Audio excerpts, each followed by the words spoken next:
হঠাৎই যেন পেঁয়াজের ঝাঁজ বাড়ছে বাজারে। মাত্র 2 সপ্তাহের ব্যবধানে প্রতি কেজি পেঁয়াজের দাম বেড়েছে 30 টাকা পর্যন্ত। ক্রেতা বিক্রেতা দুই পক্ষই বলছেন এই দাম বৃদ্ধি অস্বাভাবিক। 2 সপ্তাহ আগেও খুচরা বাজারে প্রতি কেজি পেঁয়াজ বিক্রি হয়েছে 55 থেকে 60 টাকায়। গত সপ্তাহে তা বেড়ে দাঁড়ায় 70 টাকায়। আর এই সপ্তাহে ধরন বেঁধে প্রতি কেজি পেঁয়াজ বিক্রি হচ্ছে 80 থেকে 90 টাকা পর্যন্ত। পেঁয়াজের দামের এই ঊর্ধ্বগতিতে ক্ষোভ প্রকাশ করেছেন ভোক্তারা।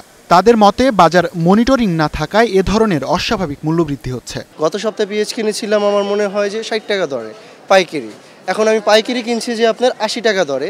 তো চিন্তা করে দেখেন খুচরা বাজারের এফেক্টটা কি পড়তে আছে। ওখানে তো 90 থেকে 100 টাকা কিনতে আছে মানুষ। ইনকাম সোর্স থেকে খরচ অনেক বেশি।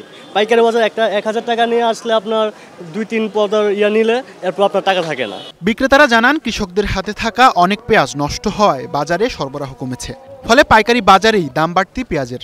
এতদিন যে গাড়ি তো পিস বেশিছে, পিসে তো লস হয়েছে, এখনও লস হচ্ছে। কারণ হলো আমার ঘরে 100 মণ পিস থাকলে 40 মণই পচে গেছে। এবার এত পচা পড়ছে, পচার বলার বাইরে এত পচা পড়ছে। আমাদের দেশের পেঁয়াজ যা হয়, আমরা দেশে যদি ভালো ফলন হয় তাহলে দেখাইতেছে মোটামুটি হয়ে যায়, আর নাইলে তো পেঁয়াজ শর্ট পড়ার কারণে বিভিন্ন মাধ্যমে দেখাইতেছে দাম বাড়ে। গৃহস্থের হাতে কোনো পেঁয়াজ নাই, যারা নিছে পাইকার যারা তারাই স্টোর করে রাখছে, তারা কম দামে ছাড়বো না। মূল্য বৃদ্ধি ঠেকাতে বিদেশ থেকে পেঁয়াজ আমদানি প্রয়োজন বলে মনে করছেন পাইকাররা, কিন্তু আমদানির অনুমতি না থাকায় সেই পথ বন্ধ বলেই সরবরাহের সংকট বলে জানান তারা। গত বছর এই দিনে 5 কান্ট্রির পেঁয়াজ আসছিল বাংলাদেশে, 5 কান্ট্রির পেঁয়াজ আসছিল, ওই কারণে এরপরও পেঁয়াজ গেছে 150 টাকা কেজি সিন্ডিকেটের কারণে।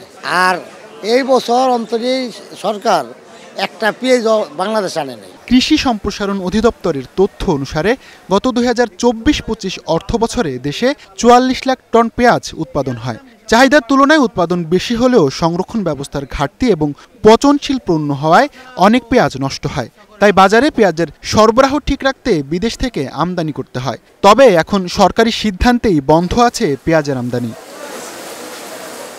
হাসিবুল শান্ত, স্টার নিউজ, ঢাকা।